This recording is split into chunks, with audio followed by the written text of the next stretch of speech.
Hi. Again, the snoring is the boss. I think she's being a little bit dramatic right now because she doesn't want to listen to me speak anymore. And so she's got a very melodramatic snore going on. I'm not quite sure it's genuine. And I'm also looking at myself. I don't know why. I was trying to go with like a fun purpley blue Easter look. My eye makeup just looks messy. My lipstick looks way too dark. And my hair looks messy for some reason. I literally just did it. So yeah, I'm a little bit frustrated with that. But you know what? No one can look perfect all the time. I probably should, not worry about it as much as I do. But, I do.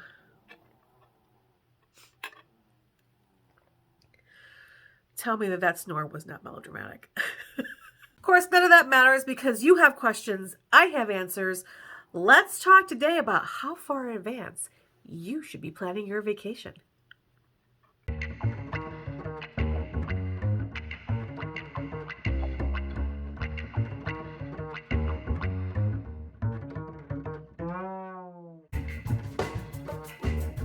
Now, before we get started, if this is your first time here, hi.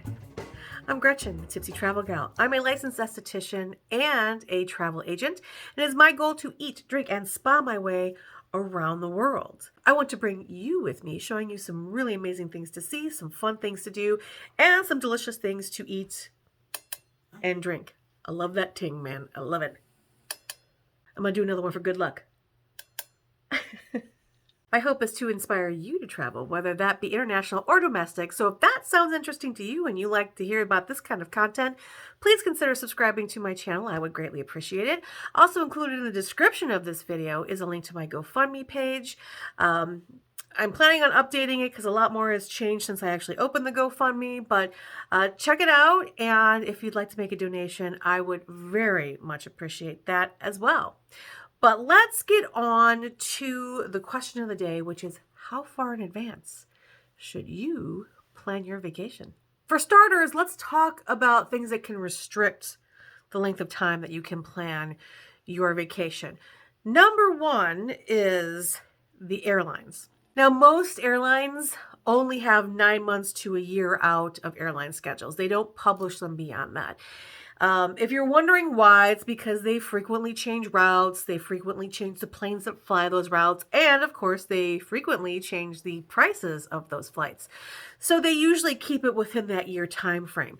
Some airlines, even it's shorter than that. Right now, Southwest is running about on a 6-month schedule. So if you're planning on flying Southwest, it could even be a tighter fit. Now, cruises. Right now, cruises are like and all of the cruise lines are updating and launching brand new ships. The Icon of the Seas is pretty much booked through 2024. So most of the cruise lines have opened up their schedules, their itineraries, sailing dates all the way through 2025. Again, if you don't live in that port of call, you can plan your cruise 2 years from now, but you won't know how much the flight for your cruise is going to be until it gets a lot closer to the cruise date. So something to keep in mind. And then guided tours, things like Perillo tours or Mayflower tours.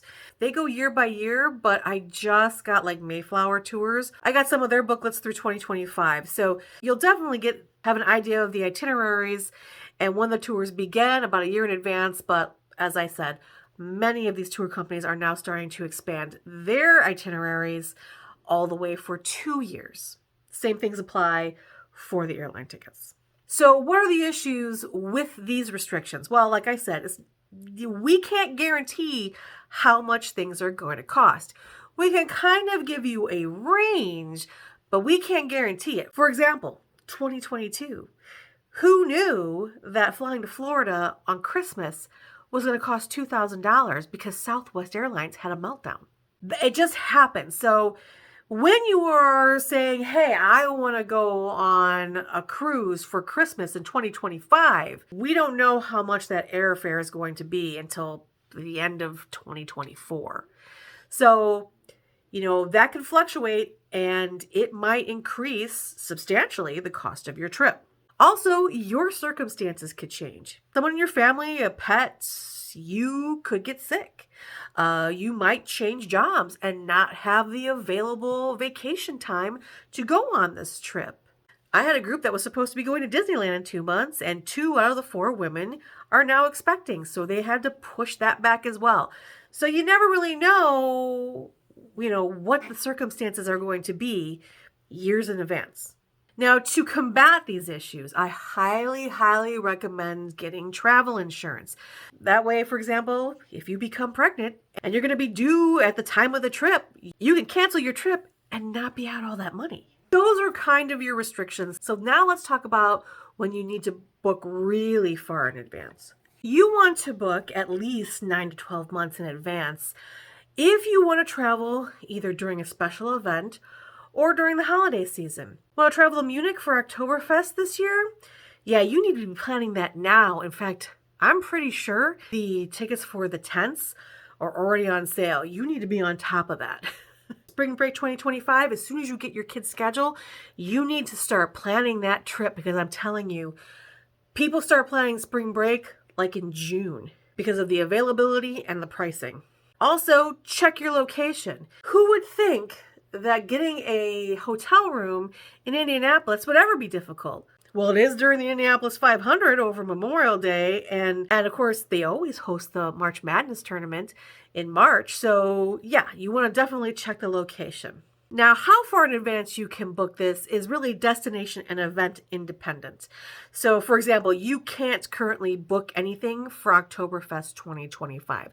They don't have the ticket sales ready for yet, and if you want to get in those tents and that's the only reason why you want to go to Oktoberfest, you want to make sure you have those tickets before anything else. Now, if you just want to go someplace and you're not sure something's going on, definitely talk to a travel agent. I have had a lot of people who wanted to go to Paris this summer, and it's like, the Olympics are going to be in Paris this summer. People forget about stuff like that. So most travel agents have kind of like their finger on the pulse of what's going on, and they also know how to find out when the high times to go to certain places are. We also talk amongst ourselves, so if we don't know an area, other people will. Another trip that you might want to plan like 9 to 12 months out is any trip involving a large group. If you want to stay in the same place, or you all want to travel together, same plane, same train, or go on the same cruise, go on the same guided tour, as that date approaches, there's going to be less availability, because you're not going to be the only person who wants to go on that cruise or join that tour or fly to that destination. I once coordinated a trip that had 25 people, including children, that were traveling from like 5 different locations around the country. And they all wanted to fly into JFK and then all fly to Italy together. So if that's something that you want to do, you definitely need to book it. I would say at least 9 to 12 months in advance. You're going to have to get the people to commit to that. Some people can't commit to that. That's okay, but just know that you may need to find them alternative accommodations or another flight. It happens. Again, another really useful reason to plan a really large group using a travel agent, because we know what's close by, what's comparable, and what kind of privileges they will have at the location that you're staying at. So those are the two types of trips that you want to plan a little bit farther out. Let's talk about like regular travel, like non-holiday, non-event travel, or off-season. Can you get last-minute deals? Absolutely. Just this January, I had a friend of mine complaining about how she had taken time off and she was supposed to be going on a trip, and everything kind of fell through. And so in 2 weeks, she was just going to be sitting at home doing nothing. And I was like, well, let me check it out. And I found a trip for 7 days, hotel, flight, transportation, Chicago to Cancun for $950 per person. I mean, it's there. Just know that if that's the type of traveler you are and you're still going to want to go out, you may be forced to pay last minute fares, last minute accommodations, or not have the accommodations that you would want to go to. So if you want to go somewhere last minute, give the travel agent the budget and see what they can find. However, if this trip is going to be for a special occasion, like say an anniversary or a honeymoon or a birthday, you might want to start planning like 4 to 6 months in advance, especially if you know you have a very specific destination in mind. If you know you want to spend your birthday in a very specific location, yeah, just jump on it, plan ahead, get that booked, lock it down, especially if you're going to be going with other people, because you don't want to wait too close and then them not have availability. Sure, you could jog your trip around, but if you want to be away from your birthday, and if you've got a birthday like mine, which is December the 23rd, it makes it even much more of a challenge. That being said, I have planned some amazing trips for myself in 6 to 8 weeks. Once you hit that 6-week mark, sometimes airfare can go down. Sometimes it goes up though. So last minute airfares can always be pricey and are expensive. So I usually tell people start thinking about it. And then, when you hit that 6 to 8 week mark, you need to start making some decisions and locking things down. I will say if you wait to 6 to 8 weeks, most of the time you're going to have to come up with the full cash for the trip. If you don't know this, a lot of cruises, a lot of guided tours, they will let you put a down payment down and then make payments along the way. Or you're going to have a little bit of extended time to come up with the final payment. When you are booking 6 to 8 weeks out, almost always you're going to have to come up with the full amount for that trip. That's just the way it is. And why? Because most of, cruises and guided tours, they usually require payment in full 90 days ahead of the trip itself. So just keep that in mind if you're going to be if you want to plan a trip 6 to 8 weeks in advance.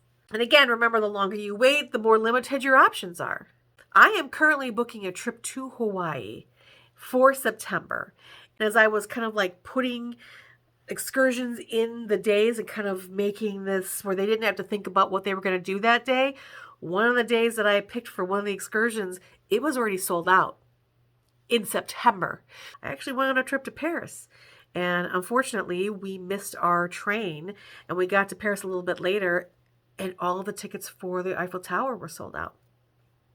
It happens. If there's something that you absolutely 100% want to do, make sure you book those excursions or those accommodations as soon as you know that's what you want to do. So let's just recap this really quick. With cruising, you usually can book cruises 2 years in advance. Remember, there won't be any air available for 9 to 12 months before your cruise. So plan for that and make sure you have enough money for fluctuating airfare. Tour groups, you usually have itineraries 1 to 2 years ahead of time. If you're going towards that 2-year mark, again, you probably will not have air available to you, so make sure you put that into your plan. For special events and holidays, when you know when those dates are and when the events open up, definitely start planning right then. That way you get the tickets you want, the accommodations you want, and the flights you want. If you are traveling with 10 and under rooms, you probably can do like the 6 to 9 month mark. But if you've got more than 10 rooms filled with people, you want to start doing the 9 months to the year to make sure you all can travel together. You can all be in the same accommodations. You can all do the same excursions. For a personal, like a couple, special occasion, 4 to 6 months is usually fine. But if you know what it's going to be earlier, I would definitely probably start planning as soon as I know what I want to do and where I want to go. And for a simple vacation, especially those that are non-holiday, non-special events, and off-season, 6 to 8 weeks should be fine. Feel free to chase last-minute deals, but remember, if you still want to go and those last-minute deals aren't available, you will have to be prepared to pay for last-minute travel, which could mean not only higher prices, but maybe not the accommodations or the locations or the excursions that you really wanted to take. I hope this answered your question about how far in advance you should plan a vacation. If you have any questions about this video or you have any other questions you'd like me to answer, please feel free to comment below, or you can go to any of the other social media platforms. I am Tipsy Travel Gal, all one word, on all the major social media sites. You can message me or comment on anything there. Also, you can go to my website, tipsytravelgal.com. There is a contact me link in the menu of the main page. Go there and you can send me an email. Again, I hope you enjoyed this video. If you did, please make sure you give it a like. Don't forget to subscribe. And until the next time, bye.